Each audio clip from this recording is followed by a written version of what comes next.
Apparently in this world, several wrestlers are children, Triple H is a teenager, and Sheamus apparently has his own lotion company, which sounds far more entertaining than what we are watching right now. There was one guy, he asked if I'd be willing to dress up like a train conductor. Whoever the hell that guy was who asked Big Show to dress up like a train conductor frighteningly sounds far more entertaining than what we are watching right now. Why the hell does Camp WWE keep away all the entertaining things? It's a bird! It's a plane! It's a bird, it's a plane, no it's none of those things, cliche. Quadruple H! Quadruple H. This has me wondering if Triple H's future grandson, Single H, will be the last of the H family before it perishes and becomes non-existent. Jeez, this just got dark. Also, I'll finally say it. Triple H adding, to every one of his sentences is the most annoying thing about this entire show. Aw, damn it, now I'm saying it, Quadruple H rides in a TIE fighter, apparently.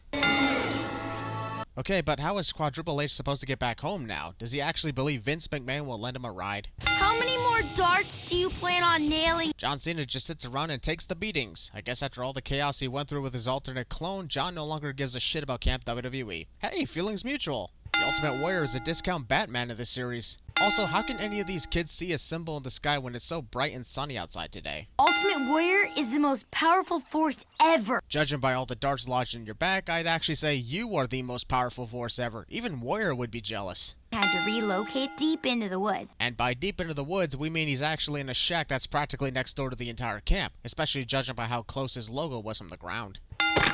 I don't like saying this, but I think Steve Austin has a sexual attraction toward John Cena. He's grabbing his Cenas in this scene, he was humping John's face in a previous episode, and once forced John to snuggle naked with him in a tent. I know for a fact Austin only shits in the woods. That totally doesn't sound perverted at all. Steve Austin complains about Sergeant Slaughter stealing his beer when he's got an entire fucking beer truck at his disposal. How I just single-handedly stabilized the architecture.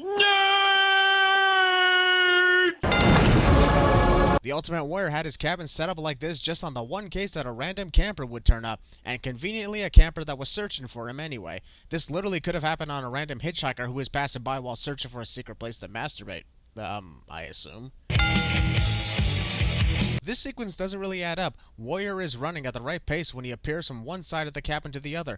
Meanwhile, Steve Austin literally teleports from one side to the other in less than a split second. Also, running around a cabin is somehow going to help Steve Austin, who just wants to play loud music and drink beer. It's me! Vince McMahon had an entire Royal Rumble countdown clock ready to go, but neglected the most important thing about the countdown clock. The freaking buzzer!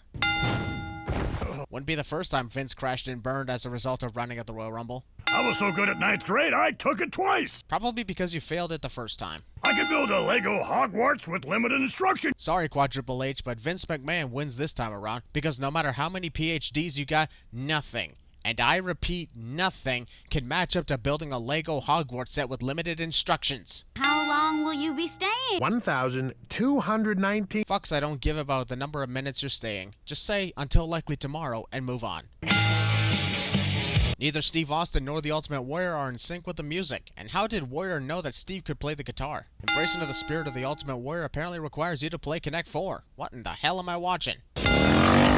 Driving your motorcycle on the camera is the weirdest fourth wall break outside of the finale of She-Hulk. Couldn't Sergeant Slaughter have just broke out of the outhouse by kicking the walls that aren't blocked by the beer truck? Why the digging? That just might be the only funny joke about this episode. Why isn't the rest of Camp WWE funny anymore? That's strange. Where's Dean Ambrose? Did he already leave Camp WWE and join up with the newly created Camp AEW? That was fast. Not gonna lie, I'd say shooting an arrow so far away to the point where it breaks into Ric Flair's house and destroys his blow-up doll was far more impressive than shooting an arrow at a measly target. Vince wins this game. When did Quadruple H have time to put a blindfold on during the middle of the damn ping pong game?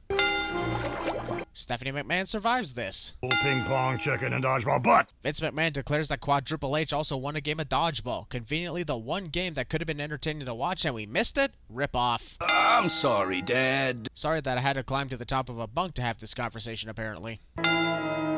Big Show was probably hanging out in this bunk because they had nothing to do for him aside from the start of the episode. Thank God Hunter didn't literally say suck it, otherwise he'd be saying, yeah, suck it, But still, I don't care enough. Skip! Sergeant Slaughter had enough strength to push himself through the floorboards, but somehow couldn't do the same thing on the wall of the outhouse he was trapped in. Also, even though he could literally just get out of the hole and run toward Warrior's cabin, Slaughter still decides to dig for unnecessary dramatic reveals. I ain't feeling too good. Warrior is an asshole. That's an understatement.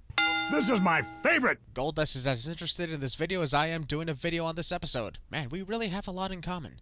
Daddy, that's Africa. Stephanie was crying and scared about Hunter leaving, but has enough patience for Vince to mess around with his globe. The warrior made a promise. All of a sudden, you got rules. Steve Austin would be great at CinemaSins 2 expansion.